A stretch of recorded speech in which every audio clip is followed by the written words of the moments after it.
Bonjour à tous et bienvenue dans la troisième et dernière partie de mon tutoriel sur la création d'un petit budget pour Food Truck sur Excel. Dans cette dernière partie, nous allons mettre en place l'ensemble des éléments relatifs au seuil de rentabilité et sa représentation graphique. Mais tout d'abord, et comme d'habitude, si vous souhaitez aller plus loin dans les explications, je vous invite à cliquer sur les liens de formation dans la description. Et si vous ne souhaitez pas rater mes vidéos sur la comptabilité, la finance et l'utilisation des outils tels qu'Excel dans le monde de l'entreprise, n'hésitez pas à vous abonner à la chaîne. De plus, pour ceux qui souhaiteraient uniquement acquérir le fichier sans passer par le tutoriel vidéo, sachez que tous les documents sont disponibles en illimité et dans leur version finalisée pour mes contributeurs Patreon, plateforme dont vous trouverez le lien en description. Alors dans cette troisième et dernière partie de tutoriel, nous allons mettre en place un calcul et une représentation graphique de seuil de rentabilité. Alors vous avez remarqué, je vous ai rajouté une petite image ici dans l'onglet de paramètres, tout simplement pour la présentation. Voilà, donc ce que je vais faire, c'est que je vais cliquer sur le petit plus ici, hop, je vais mettre mon onglet en dernier, je vais double-cliquer là et je vais mettre comme nom seuil de rentabilité, tout simplement, comme ceci. Et maintenant, on va intégrer les différents éléments. On va commencer par le titre de rentabilité. Voilà, donc bien sûr, on met tout ça en gras et en italique comme à chaque fois. On diminue un petit peu la taille de la colonne, voilà, comme ça à peu près. Ensuite, je me place directement ici dans ma cellule B3. Et on va commencer par quoi? On va commencer par intégrer les ventes. Voilà. Ensuite, on aura besoin de quoi? On aura besoin des charges fixes. Charge fixe comme ceci. Voilà. Qui dit charge fixe dit bien entendu charge variable. Voilà, on saute une ligne. Avec tout ça, on pourra donc calculer la marge sur coût variable. Et donc en déduire le taux de marge sur coût variable. Donc je vais abréger taux de MCV. Une fois qu'on aura calculé tout ça, on pourra avoir le seuil de rentabilité. Voilà. Ensuite, on va faire un petit tableau. Et qu'est-ce qu'on va avoir dans ce tableau? On va bien entendu avoir les différentes échéances, c'est-à-dire les différents mois. Donc, on va faire janvier. Voilà, on va tirer tout ça vers le bas, comme on sait bien le faire. Hop. Jusqu'à décembre. Ensuite, dans notre deuxième colonne, qu'est-ce qu'on va faire apparaître? On va faire apparaître le seuil de rentabilité. Voilà, tout simplement. Alors, j'en profite à regarder. Je vais faire un petit retour à la ligne comme ça pour gagner de la place. Voilà. Et je vais bien entendu mettre tout ça en gras. Voilà. Ensuite, je vais faire apparaître le chiffre d'affaires.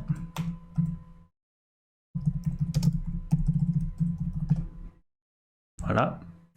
Puis le chiffre d'affaires cumulé.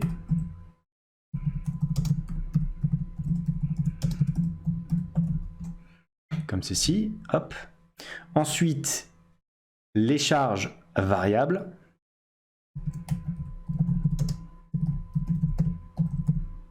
Et enfin, la marge brute. Comme ça. Alors là, ce que je peux faire, c'est déjà élargir un petit peu mes colonnes. Hop, prendre tous ces éléments, les mettre en gras, au centre, voilà. Alors on peut mettre un petit peu de mise en forme sur notre tableau, ça fait pas de mal. Pareil ici, voilà. Hop, on met tout ça au centre. Je change peut-être un petit peu au niveau de la personnalisation de mon tableau. Voilà, et voilà. Comme ça, on peut centrer les différents éléments. Voilà, ça pose pas de problème. Maintenant, on va mettre des bordures comme celle-ci. Voilà, pareil ici. Hop, et pareil ici. Comme ça. Ensuite, maintenant, on va intégrer les différents éléments chiffrés. Donc là, les ventes. Qu'est-ce que ça va être? Ça va être égal à, regardez, je vais sur mon tableau de trésorerie ici, et ça sera bien entendu égal à mon total ici au 11. Voilà. Alors bien sûr, hein, je mets un format monétaire comme ceci. Voilà. Alors est-ce qu'on laisse des chiffres après la virgule? On peut le laisser, ça pose pas de problème. Ensuite, les charges fixes. Alors quelles sont-elles? Je vais ici dans mon onglet de trésorerie. Alors qu'est-ce que ça va être? Ça va être par exemple tout ce qui est place de parking. On peut éventuellement prendre cela. On serait sur du O21, plus ensuite tout ce qui est 22, 23, 24, comme ceci, frais de communication. Est-ce qu'on met éventuellement, ou on va mettre peut-être le loyer, voilà, c'est des charges fixes là aussi, comme ceci. Ensuite, on aurait tout ce qui est relatif aux différentes rémunérations, voilà. Donc on le met comme ceci, voilà, j'appuie sur OK. Donc là, on a 0 de charges fixes, voilà. Ensuite, les charges variables. Alors, quelles sont-elles? On retourne dans mon budget de trésorerie et on regarde. On aurait en principe déjà tout ce qui est relatif aux achats de matières premières. Ensuite, pareil pour les emballages et enfin le carburant. Voilà, pareil, on met ça en euros comme ceci. Non, on laisse les deux chiffres, voilà. On peut mettre des bordures. Là. On peut maintenant calculer la marge sur coût variable. Alors ça va être quoi? Ça va être égal aux ventes, tout simplement, moins quoi? Moins mes charges variables. On est sur du 68 000. Ensuite, on peut calculer le taux de marge sur coût variable. Ça va être égal à quoi? Ça va être égal à la marge sur coût variable calculée précédemment, divisé par les ventes ici. Voilà. On met tout ça bien sûr en pourcentage puisqu'il s'agit d'un taux. On peut éventuellement le mettre en gras, voilà, comme c'est vraiment un indicateur. Hop, voilà.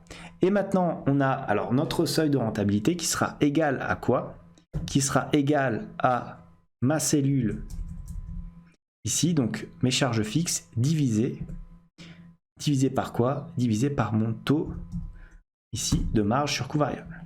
Alors forcément, le seuil de rentabilité ici est à 0. Alors regardons, hop, parce que je n'ai pas mis de charge fixe, il faudrait que j'en place. Par exemple, prenons ici, alors l'assurance, si on met par exemple du 200, et ainsi de suite, qu'on copie et qu'on colle l'ensemble des éléments. Voilà, comme ça. Ensuite, qu'est-ce que je peux faire? Les honoraires, alors on va mettre 300. Supposons qu'on est un expert comptable. Hop. Voilà, comme ça. C'est très bien. Et éventuellement, le salaire du dirigeant. Alors, on va mettre 2000 €, on va arrondir. Copier et coller. Voilà. Voilà, donc là, on a déjà un seuil de rentabilité plus élevé. Maintenant, qu'est-ce que je vais faire? Je vais, regarder, appliquer des bordures ici. Et maintenant, je vais remplir donc ce tableau-là. Alors ici, au niveau du seuil de rentabilité, ça sera toujours le même. Pourquoi est-ce que je fais ce tableau? Tout simplement parce qu'il s'agit du tableau qu'il faut remplir pour faire une représentation graphique relativement propre. Donc je fais un petit copier-coller. Comme ça, voilà. Toujours le même montant, hop, en monétaire. Maintenant, le chiffre d'affaires. Alors, je vais utiliser égal transpose. Transpose de quoi? Je vais dans mon onglet ici de trésorerie et je vais transposer là mes ventes. Comme ceci, donc sur 12 mois. Je ferme ma parenthèse, j'appuie sur Entrée, regardez, ça se transpose de cette manière-là. Hop, comme ceci. Maintenant, le chiffre d'affaires cumulé. Pour la première échéance, c'est le premier mois. Ensuite, c'est quoi? Le mois précédent plus le mois en cours. Comme ceci, donc qu'est-ce qu'on fait? On fait un petit copier-coller de notre formule. Voilà. Bien sûr, on n'oublie pas le format monétaire. Les charges variables à présent, ça va être quoi? Ça va être égal à... Alors, je fais égal tout simplement transpose. J'ouvre ma parenthèse et je vais ici dans ma trésorerie. Et qu'est-ce que je vais sélectionner? Je vais sélectionner ici. Alors, on prend éventuellement 2B 18, hop, jusqu'à comme ceci, M18. Voilà. je ferme ma parenthèse. Alors là, j'ai bien entendu les différentes charges variables. Maintenant, ce que je vais faire, c'est que je vais... Alors, est-ce que ça marche si je transpose un tableau? Non, je ne pense pas. Donc, ça sera à chaque fois plus les autres éléments, puisqu'on doit bien entendu transposer à chaque fois l'ensemble de, disons, mon tableau. Donc, ce que je vais faire, c'est très simple. Regardez. Alors, ici, j'ai 35 300. Je dois arriver normalement au même montant. Je vais faire plus transpose. De quoi? De ce qu'on a là, ici.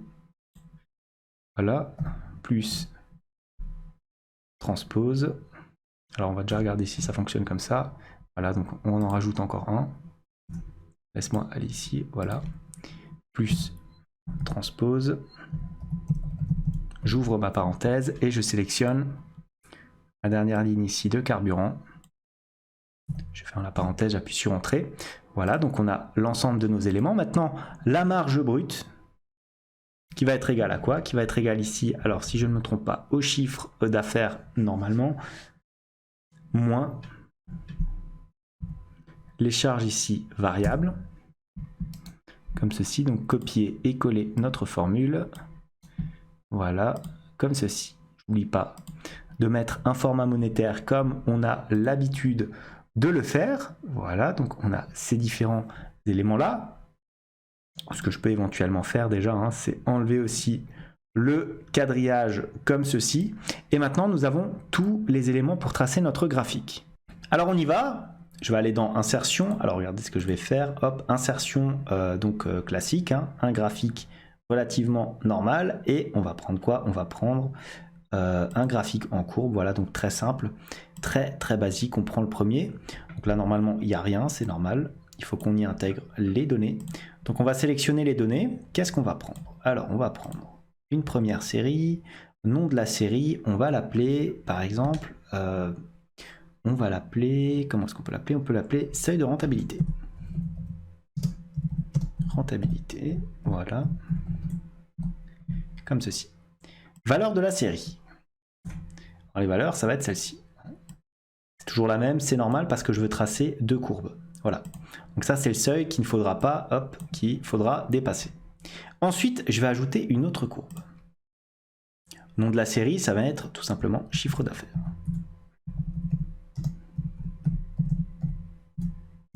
Comme ceci.